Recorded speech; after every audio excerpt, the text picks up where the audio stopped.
Kita mulai? Untuk menyingkat Ya. waktu, langsung saja kami persilakan kepada guru kita Al-Ustaz Nuruddin Abu Fainan hafizallahu taala untuk memulai materinya. Tafadhal Ustaz. Ya. Bismillahirrahmanirrahim. Assalamualaikum warahmatullahi wabarakatuh. Alhamdulillah. Wassalatu wassalamu ala Rasulillah wa ba'd. Bapak Ibu, saudara-saudari peserta daurah TSL yang dimuliakan Allah Subhanahu wa taala. Alhamdulillah pada sore ini kita diizinkan oleh Allah Subhanahu wa taala untuk bisa berkumpul lagi di majelis ilmu, ya. Di mana pembicaraan yang akan kita bicarakan pada sore ini berkenaan dengan pentingnya amalan hati. Jadi pentingnya amalan hati, ya. Banyak orang gitu ya yang lebih itu mendahulukan amalan-amalan yang dilakukan oleh anggota badan. Tapi kalau seandainya tidak disertai dengan amalan hati, maka itu akan menjadi kurang manfaatnya atau sedikit manfaatnya. Oleh karena itu, insya Allah pada hari ini atau pada sore ini kita mau mencoba menjelaskan tentang urgensi amalan hati. Tapi sebelum kita jelaskan urgensi amalan hati atau bahwasanya amalan hati itu lebih utama daripada amalan yang dilakukan oleh anggota badan, perlu kita ketahui bahwasanya yang dimaksud dengan amalan hati itulah amalan hati itu adalah seperti ikhlas, ridho, sabar. Adapun amalan anggota badan seperti salat, ya, itu.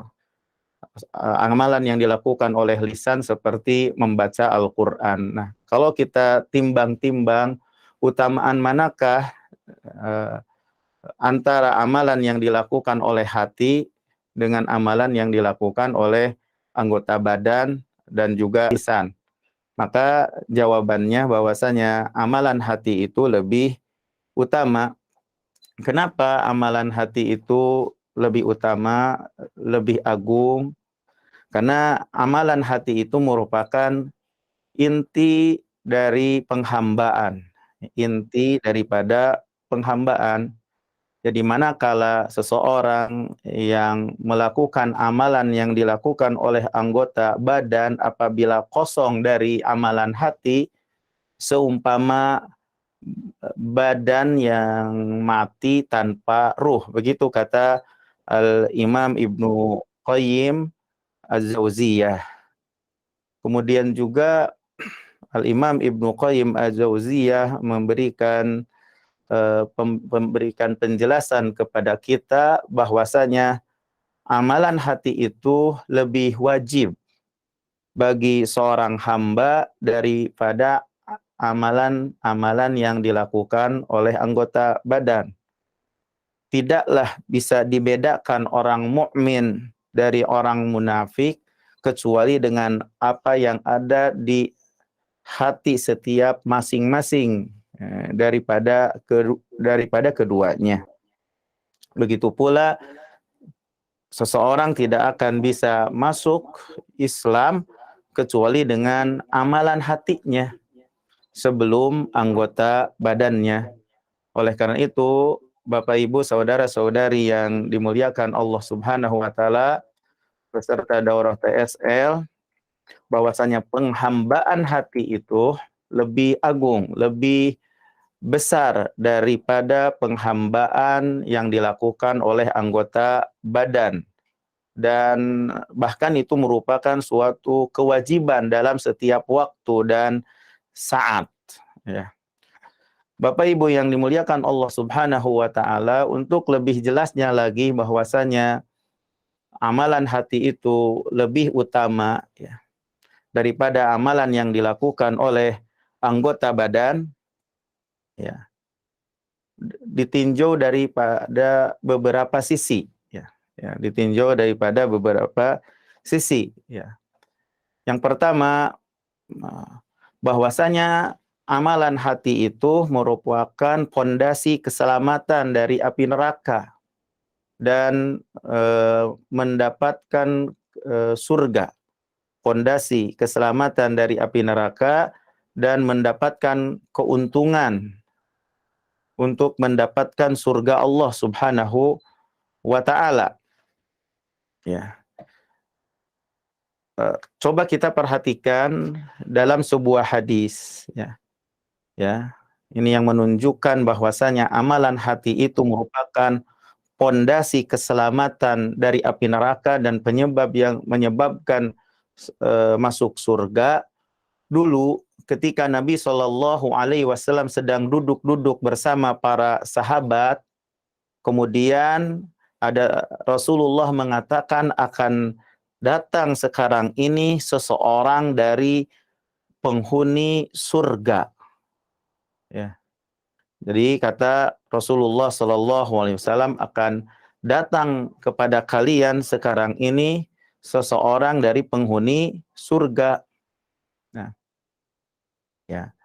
Nah, kemudian setelah itu memang datanglah seorang laki-laki dari kaum Ansar, dari kabilah Ansar sambil memegang sandalnya di tangannya yang kiri, begitu. Maka banyak yang menoleh dari para sahabat yang sedang berkumpul, akhirnya menoleh kepada laki-laki yang disebutkan oleh Nabi Shallallahu Alaihi Wasallam sebagai penghuni surga. Kemudian keesokan harinya Nabi Shallallahu Alaihi Wasallam mengatakan seperti itu juga. Jadi akan datang kepada kalian, ya, seseorang sekarang ini sebagai penghuni surga. Ketika dicek masih tetap orang itu juga.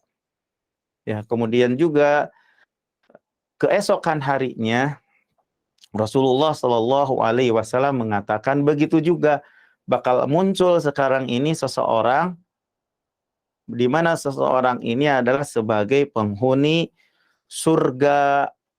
Ya, maka ketika itu muncul orang yang dilihat yang kemarin juga dalam kondisi sedang memegang sandal di tangan kirinya, ya. Kemudian hal itu membuat penasaran para sahabat ridwanullah alaihim ajmain yang sedang duduk-duduk bersama Rasulullah Shallallahu Alaihi Wasallam. Nah, tatkala Nabi Shallallahu Alaihi Wasallam berdiri, Abdullah bin Amr bin As mengikuti laki-laki tadi. Ya. Jadi ingin mengetahui amalan apa sih yang membuat laki-laki, kata Rasulullah SAW, sebagai penghuni surga. Sampai Rasulullah mengatakan 3 kali. Ya. Kemudian akhirnya kemana jalan laki-laki tersebut diikuti dan sampailah ke rumahnya. Dan setelah itu Abdullah bin Amr minta izin gitu untuk menginap di rumah sahabat yang dikatakan oleh Rasulullah Sallallahu Alaihi Wasallam sebagai penghuni surga. Menginap selama 3 hari. Tujuannya untuk mengetahui amalan apa sajakah yang dilakukan oleh sahabat yang dikatakan oleh Rasulullah SAW sebagai penghuni surga.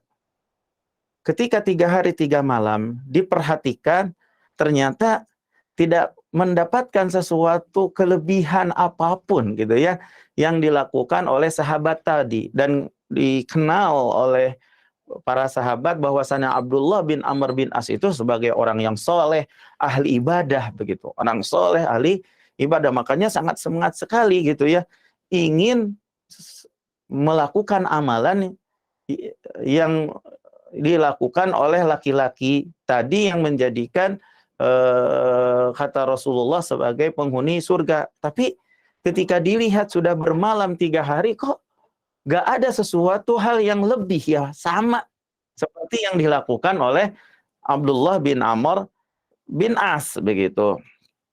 Ya. Kecuali kata Abdullah bin Amr bin As itu, aku tidak pernah mendengar dari orang tersebut perkataan kecuali kebaikan. Kecuali itu saja yang sangat yang diperhatikan begitu oleh Abdullah bin Amr bin As. Hampir-hampir saja Abdullah bin Amr bin As itu meremehkan amalan sahabat tadi. Ya. Sampai-sampai Abdullah bin Amr, kok amalannya nggak ada bedanya, hampir begitu. Kepenasaran tersebut akhirnya ya ditanyakan kepada sahabat yang dikatakan oleh Rasulullah Sallallahu Alaihi Wasallam sampai 3 kali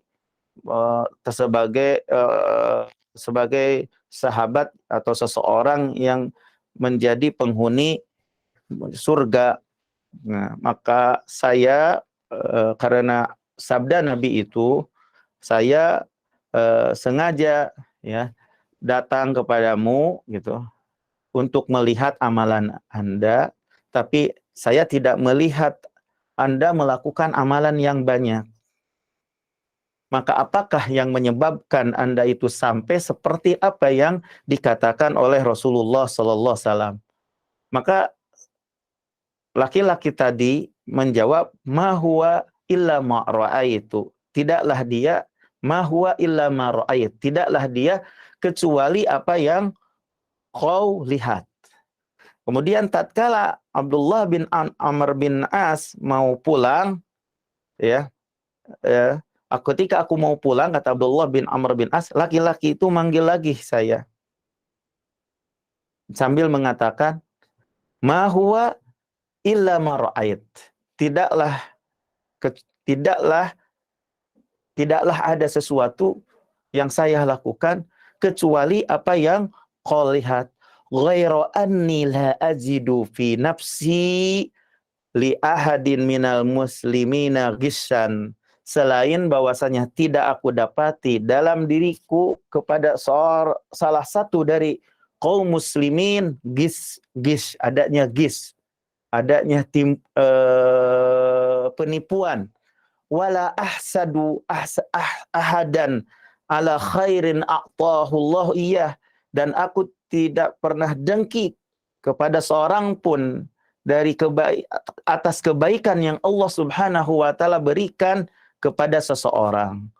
Kemudian Abdullah bin Amr bin As, padahal kedudukan Abdullah bin Amr adalah orang yang memiliki kedudukan juga ahli ibadah yang saleh, mengatakan, hadhihi allati balagat bika wa hiya allati la nutik. Inilah yang menyebabkan kau sampai sebagaimana yang dikatakan oleh Rasulullah SAW. Inilah yang kami tidak mampu lakukan. Coba kita perhatikan Bapak Ibu saudara-saudari yang dimuliakan Allah Subhanahu wa taala, tentang ikhlasnya salaf. Ikhlasnya salaf. Dia tidak mengatakan ikhlas bahwasanya aku memiliki amalan yang banyak. Sulit untuk saya hitung atau saya sampaikan kepadamu sekarang. Dan saya tidak mau menampakkan amalanku. Ya. Jadi kita perhatikan bahwasanya bagaimana keikhlasan salaf. Itu perkataan Abdullah bin Amr bin As, inilah penyebab yang menyebabkan kau sampai dengan derajat seperti itu. Jadi Abdullah bin Amr ketika bertanya, mau mengetahui amalan-amalan yang menyebabkan masuk surga, dia tidak menyampaikan kepada laki-laki Ansar itu, saya itu banyak amalan. Tidak mungkin saya akan bisa menyampaikan kepadamu sekarang. Yang tidak bisa diketahui kecuali oleh saya. Jadi Abdullah bin Amr bin As tidak menyampaikan saya juga banyak amalan, tapi beliau mengatakan ketika laki-laki Ansar itu mengatakan, tidaklah kamu lihat kecuali apa yang kau lihat, selain bahwasanya aku itu tidak ada kedengkian kepada seorang pun, dan kepada kaum muslimin yang Allah berikan kepadanya kebaikan. Maka Abdullah bin Amr, inilah penyebab yang menyebabkan engkau dikatakan oleh Rasulullah sallallahu alaihi wasallam sebagai penghuni surga. Maka yang mengatakan demikian itu adalah Abdullah bin Amr bin As, seorang alim. Abdullah bin Amr bin As, ahli ibadah. Manusia yang paling banyak ibadahnya. Manusia yang paling banyak ibadahnya. Akan tetapi beliau mengatakan kepada laki-laki dari Ansar, hadhillati balagat bika wahiyallati nutik. Inilah yang membuat kamu mendapatkan derajat sampai dikatakan oleh Rasulullah 3 kali sebagai penghuni surga.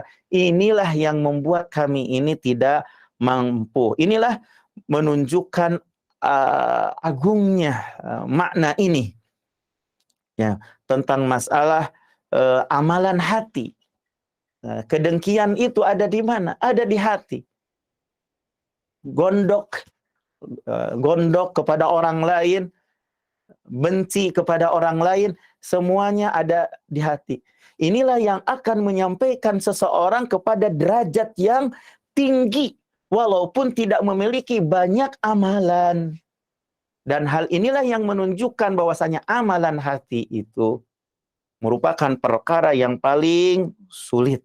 Perkara yang paling sulit. Oleh karena itu, insya Allah pada pembahasan kita ini ya akan menyelami amalan-amalan hati seperti ikhlas, seperti ridho, seperti sabar, taubat, takwa, akan kita selami maknanya masing-masing ya pada pembahasan di sore hari ini. Dan sekarang ini masih berkenaan dengan muqaddimah, belum kepada maksud tujuan yang ingin disampaikan menyelami amalan hati, tapi dalam rangka untuk menyiapkan diri kita untuk lebih banyak mencerna apa yang ingin dijelaskan, hakikat arti ikhlas, maknanya, dan seterusnya berdasarkan penjelasan dari Al-Quran, Sunnah, dan para ulama.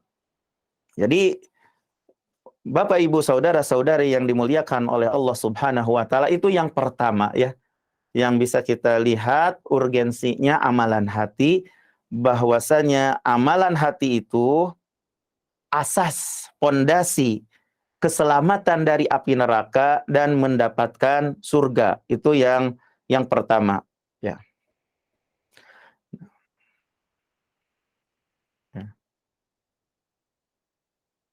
Yang kedua,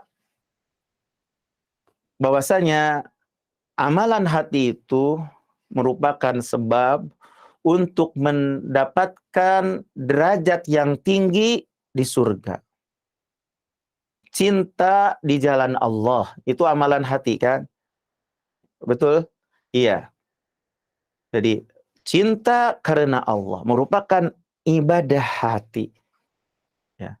Dalam hadis yang sahih ya, dari hadis Ibnu Abbas, semoga Allah meridai padanya, dijelaskan tentang kedudukan yang sangat tinggi bagi orang yang cintanya, saling mencintainya karena Allah Jalla wa'ala. Rasulullah mengatakan, Inna lillahi julasa yaumal qiyamah an yaminil arsh. Ya, Allah memiliki orang yang di suatu tempat, di suatu majelis pada hari kiamat dari sebelah kiri aras, wakilta yadayillah yamin, semua tangan Allah adalah kanan, ala manabir min nur, di atas mimbar dari cahaya, wujuhum min nur, wajah mereka bercahaya, laisu bi anbiya wala syuhada wala siddiqin, mereka itu bukan para nabi, bukan orang yang mati syahid, dan bukan pula orang yang jujur. Kemudian Rasulullah SAW ditanya, wahai Rasulullah, manhum, siapakah mereka? Humul mutahabuna bijalali, Mereka adalah orang-orang yang saling mencintai di jalan Allah. Al-hub, cinta. Cinta di jalan Allah. Cinta merupakan amalan hati. Maka dengan sebab amalan hati ya adalah penyebab yang menyebabkan seseorang mendapatkan derajat yang tinggi di surga. Demikian pula memiliki akhlak yang baik seperti rasa malu, ridha, sabar, dan selain itu dari budi pekerti yang luhur, yang mana hal itu merupakan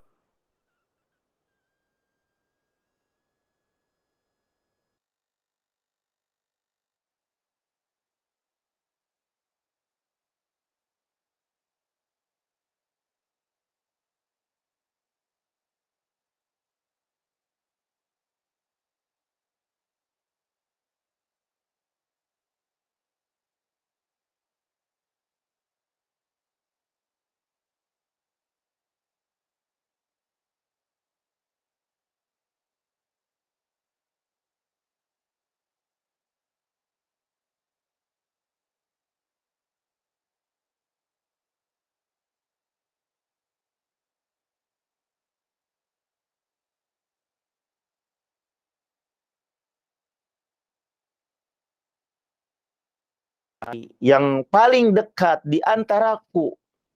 Majelisnya, ya, sesungguhnya di antara yang paling aku cintai, yang paling dekat di antara kalian majelisnya dariku pada hari kiamat adalah orang yang memiliki budi pekerti yang luhur. Ya, itu yang kedua.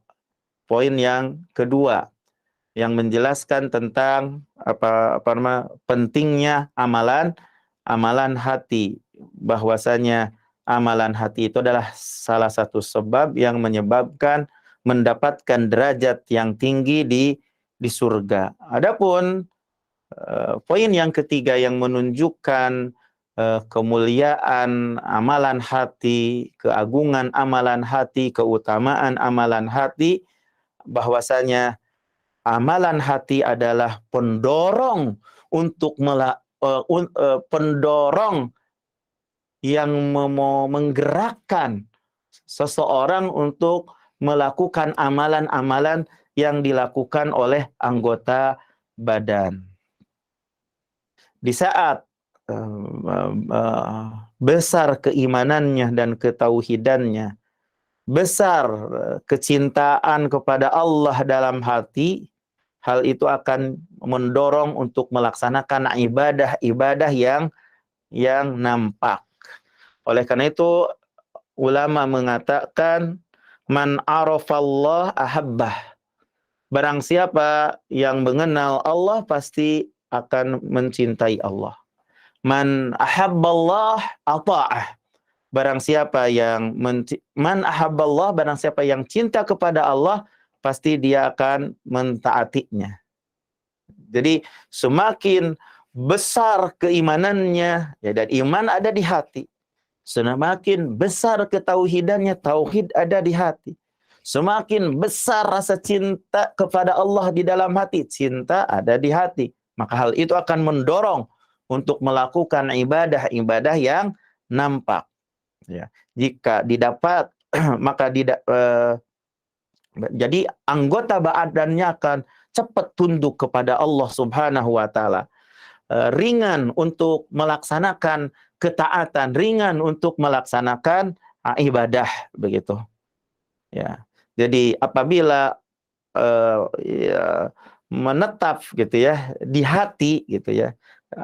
Apabila pondasi itu menetap di hati, itu pondasi yang dimaksud adalah amalan-amalan hati gitu ya, maka akan nampak di anggota badan dari sisi banyak berzikir, dari sisi banyak beribadah kepada Allah Jalla wa Ala. Nah, kemudian yang keempat, ya betul, yang keempat ya.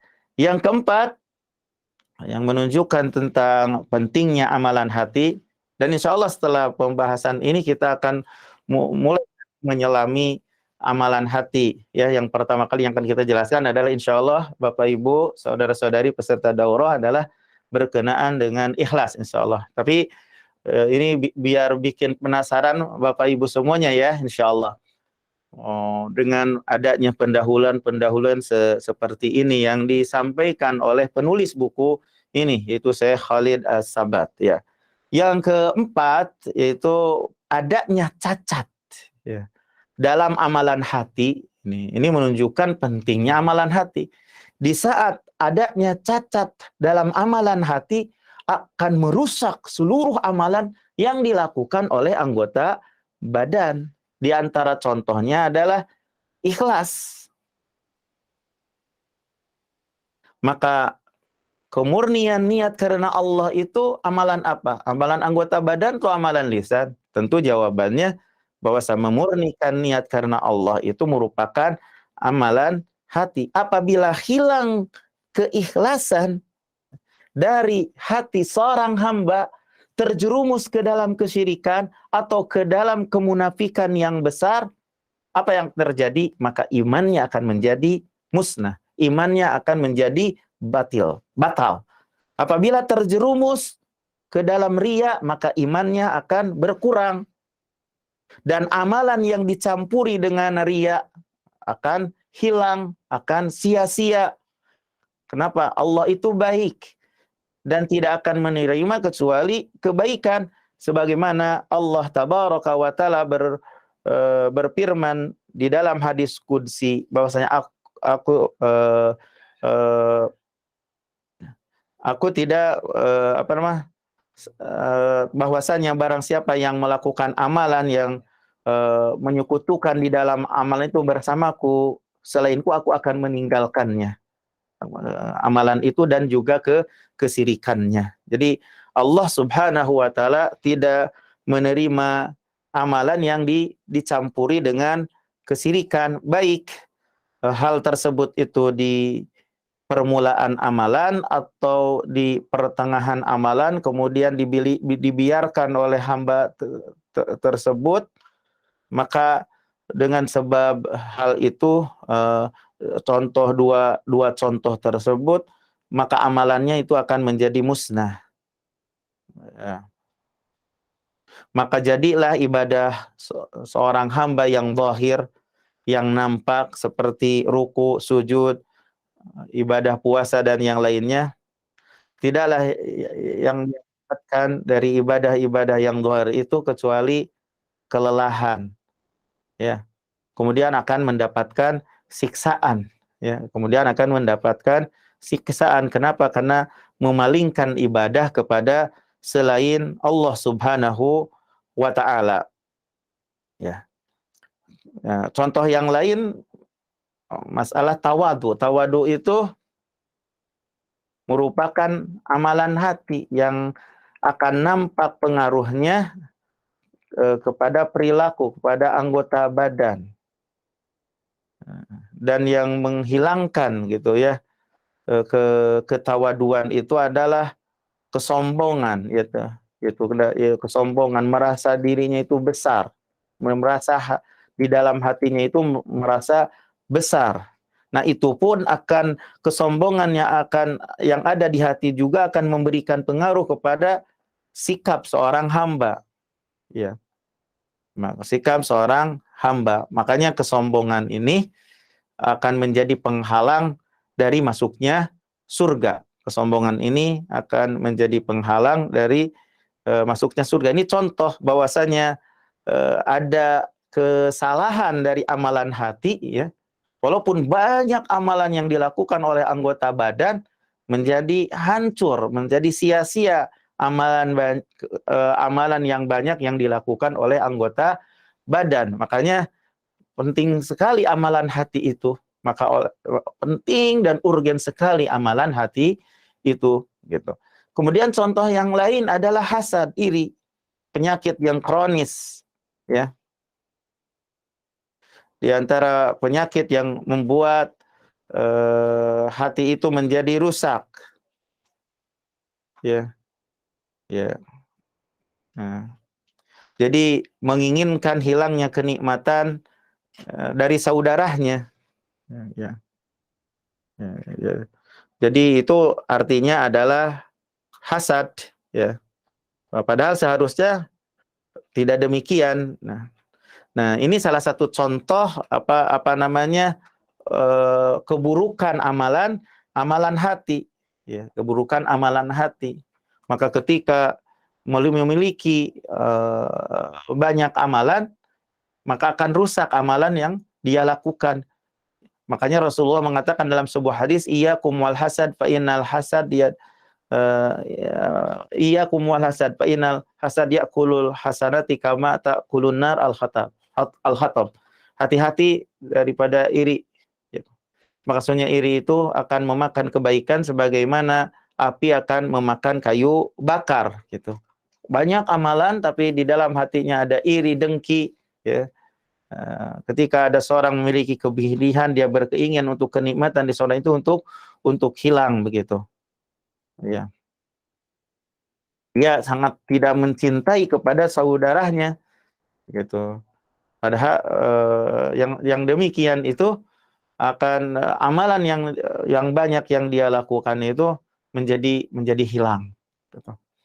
Makanya penting amalan hati itu. Ketika cacat di dalam hatinya itu akan bisa merusak amalan-amalan yang dilakukan oleh anggota badan. Kemudian bahwasanya yang menunjukkan tentang pentingnya amalan hati, bahwasanya amalan hati itu lebih berat daripada amalan anggota badan, seperti yang dijelaskan pada hadis yang terdahulu dari hadis Anas yang berkenaan dengan ada seseorang yang dikatakan oleh Rasul sampai 3 kali sebagai penghuni surga. Kata Abdullah bin Amr, inilah yang sulit. Ya. Inilah yang sulit.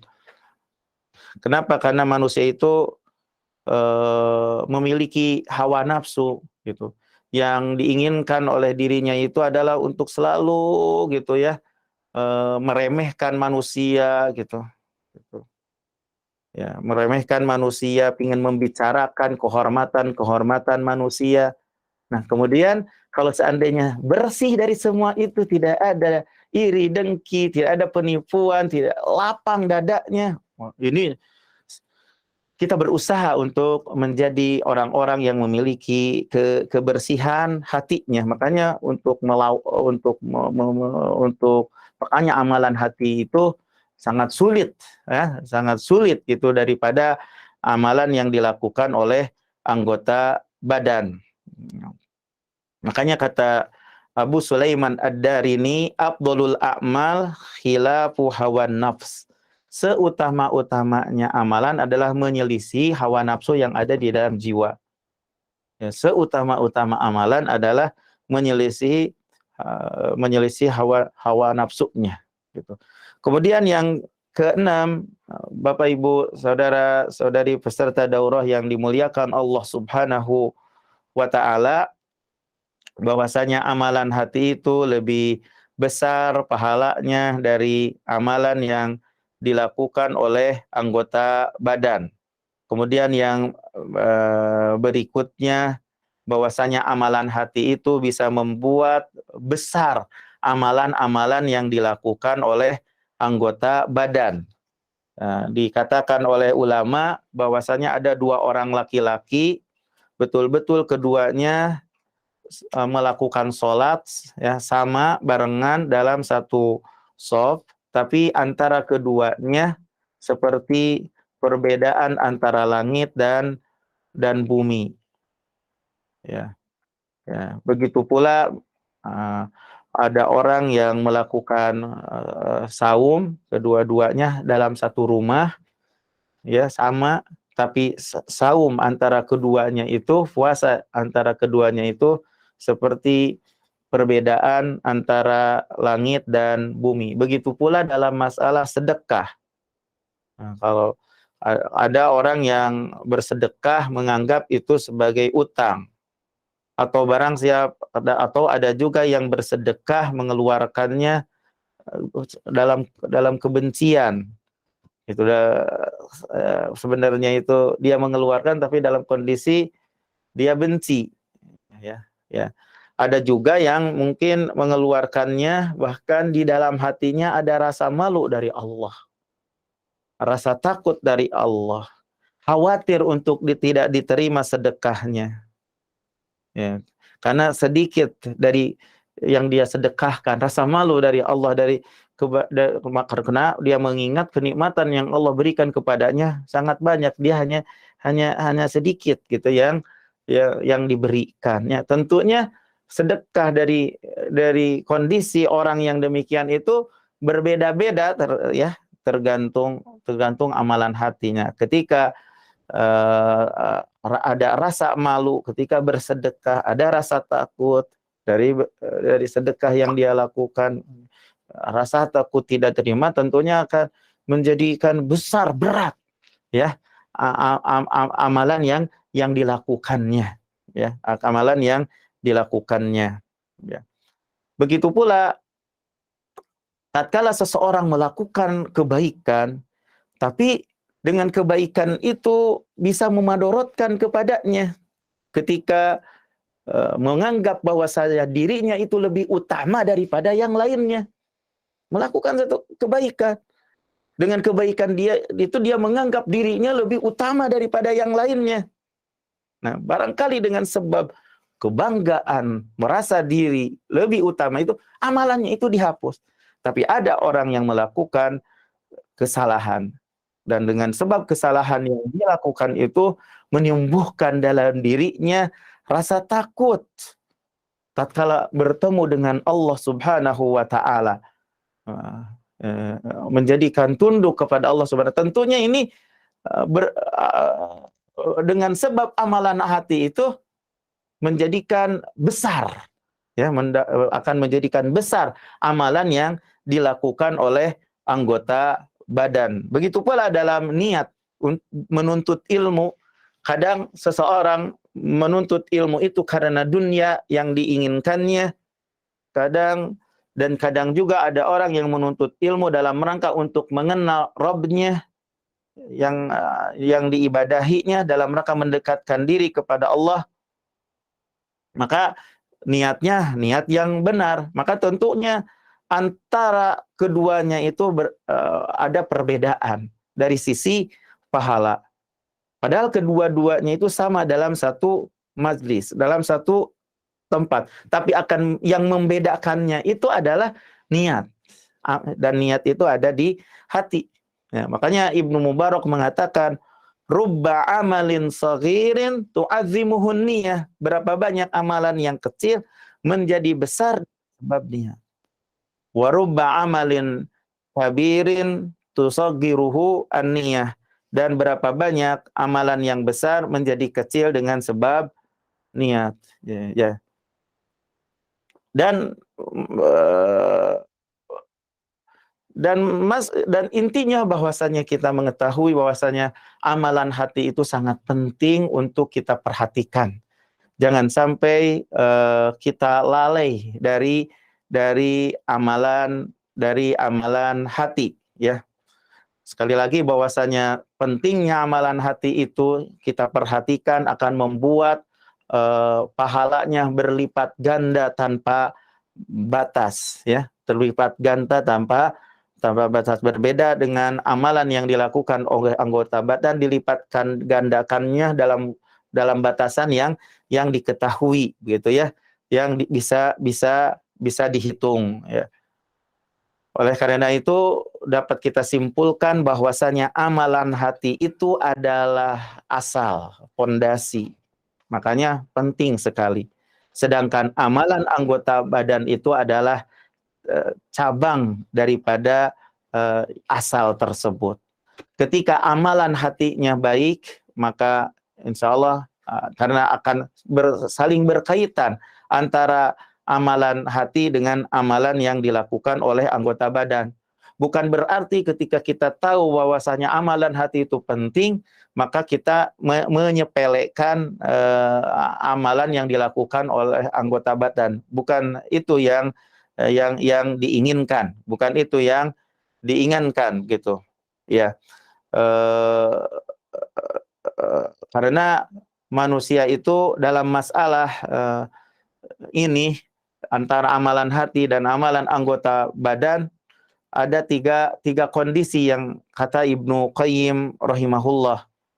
Ada orang yang sibuk dengan perkara-perkara hati, memperbaiki hati, menjaga lintasan-lintasan, namun meremehkan kepada amalan-amalan yang zahir. Ini kata Ibnu Qayyim adalah salah, karena agama itu tidak akan tegak kecuali dengan syariah. Ya, karena amalan hati itu tidak akan sempurna kecuali dengan amalan-amalan badan. Yang terpenting hatinya takwa, walaupun misalnya tidak jilbaban, walaupun tidak sholat, ya salah gitu. Kemudian yang kedua, ada orang yang sibuk dengan amalan yang zahir seperti puasa, sholat, ya, namun meninggalkan perbaikan hatinya. Maka diliputi hatinya itu dengan dengki, ya, dan ingin berlomba-lomba dalam mencapai kekuasaan begitu, sehingga rusak hatinya, begitu. Ada yang demikian, yang itu juga tentunya salah begitu.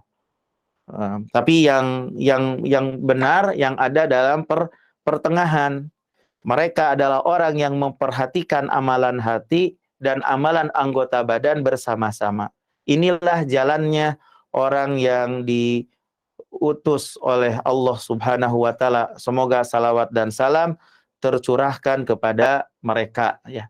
Mungkin itu saja yang bisa disampaikan berkenaan dengan urgensi amalan hati. Mudah-mudahan hal ini bisa memberikan manfaat kepada diri saya sendiri dan juga kepada Bapak Ibu saudara-saudari peserta daurah yang dimuliakan Allah Subhanahu wa taala. Jika ada hal yang perlu ditanyakan sebelum ditutup, fal yatafadhal maskura. Baik, ahsanallahu ilaik atas materi yang telah dipaparkan berkaitan dengan urgensi amalan hati, dan Masya Allah banyak sekali faedah yang insya Allah bisa kita dapatkan dari apa yang telah dijelaskan oleh Ustadz tadi. Dan berikutnya kami akan buka sesi tanya jawab. Kami persilakan bagi teman-teman yang ingin bertanya bisa mengirimkan pertanyaan melalui kolom komentar atau juga raise hand untuk pertanyaan secara langsung.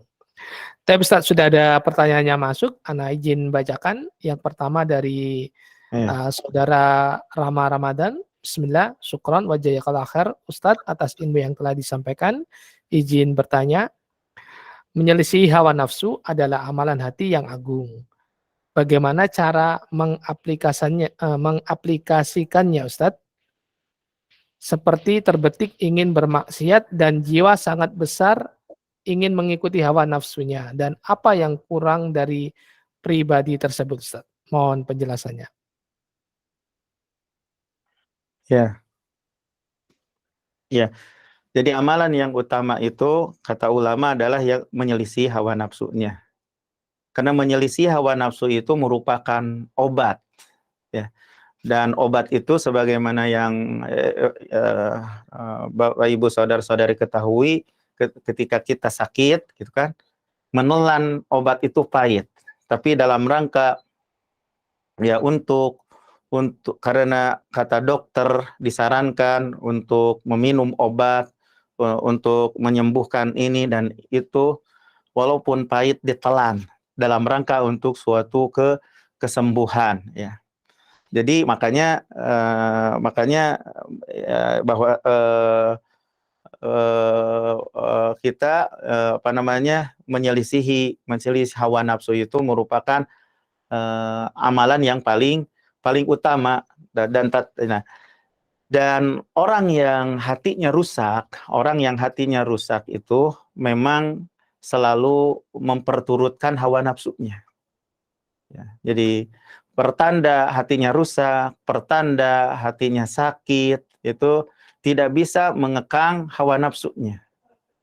Dan hawa nafsu itu memang selalu menyuruh kepada keburukan. Makanya Allah Tabaraka wa Ta'ala berfirman, fa amma man tagha wa atharal hayatad dunya fa innal jahima hiyal ma'wa. Maka barang siapa yang melewati batas dan lebih mementingkan kehidupan dunia, ya, hawa nafsu yang dia inginkan, maka tempat kembalinya adalah neraka jahanam. Jadi memang obat yang paling penting adalah kita selalu terus mencek keadaan diri kita, karena jiwa kita dan jiwa itu sifatnya adalah jahul dan dolum, selalu jahil dolum. Makanya kita harus selalu minta perlindungan kepada Allah Subhanahu wa Ta'ala, dan selalu terus kita perbaiki hati kita, ya. Maka orang yang paling gampang untuk menangis, paling gampang untuk segera dalam beribadah adalah orang yang paling sedikit dalam berbuat dosa. Berarti kalau seandainya hawa nafsunya menggebu-gebu, itu menjadi pertanda bahwasanya banyak dosa yang dilakukan, yang harus diobati dengan sabarnya menelan pahit menyelisihi hawa nafsu. Wallahu ta'ala alam bisawab. Baik, pertanyaan berikutnya Ustaz, dari Nikma, saudari Nikma. Bismillah, Ustadz izin bertanya, bagaimana pendapat Ustadz jika kita belum mampu menjaga hati, maka membatasi diri dalam bersosialisasi? Iya. Begini ya, ada banyak penyebab yang menyebabkan kerusakan hati, sebagaimana yang telah dijelaskan, ya, yang dijelaskan pada pertemuan yang lalu, ya. Ya. Apa ya, seperti itu. Untuk menjaga hati gimana maksudnya? Hah? Maksudnya karena yang bersangkutan belum bisa menjaga hati, maka yang bersangkutan ini membatasi diri dalam bersosialisasi, Ustadz. Mungkin Ya. lebih tertutup gitu, Ustadz. Ya, memang begitu, memang dalam rangka untuk membuat hati menjadi tenang, dalam rangka untuk hati menjadi beres, ya harus menjaga diri memang dalam pergaulan juga. Karena ketika terus banyak bergaul hal atau berlebih-lebihan, maka itu akan bisa membuat hatinya menjadi kotor. Maka memang harus dibatasi, ya. Kalau seandainya kita bersosial itu ada suatu kemanfaatan, maka kita bersosial, kita bergaul, karena tujuan dari sisi untuk bersosial itu, bergaul itu adalah untuk memberikan kesemangatan, untuk menghilangkan kebosanan, gitu sebenarnya itu. Kalau udah selesai seperti itu, kembali lagi ya di tempat yang membuat kita bisa menjaga diri kita, itu lebih baik daripada banyak bergaul dan banyak berkumpul. Kalau hal yang demikian itu tidak ada manfaatnya. Maka batasan kita itu adalah kalau seandainya bersosial itu bisa memberikan manfaat, itu tujuan dari sisi bergaul itu. Kalau tidak memberikan manfaat, ya sebaiknya kita menjaga diri. Wallahu ta'ala alam. Baik, jazakallah khair atas jawaban-jawabannya Ustaz, dan sepertinya sudah tidak ada pertanyaan Ustaz, dan sebelum Ana tutup, Ana sampaikan jazakallah khair wa barakallahu fik atas kehadirannya dan juga ilmunya Ustaz. Barakallahu fikum Ustaz. Semoga Allah senantiasa memberikan kesehatan serta penjagaan kepada antum dan keluarga, sehingga dapat terus memberikan faedah ilmiah bagi kita semua. Dan tak lupa buat rekan-rekan mahasiswa Tarbiyah Sunnah yang sudah menyempatkan waktunya untuk menyimak kajian sore hari ini, kami sampaikan barakallahu fikum. Semoga apa yang tadi telah disampaikan oleh Ustadz menjadi pencerahan serta tambahan faedah bagi kita semua, dan semoga semua aktivitas kita di hari ini dicatat sebagai amal soleh dan dilipat gandakan pahalanya. Amin. Ana akhiri dengan kafaratul majlis. Subhanakallahumma bihamdika asyhadu an la ilaha illa anta astaghfiruka wa atubu ilaik. Assalamualaikum warahmatullahi wabarakatuh.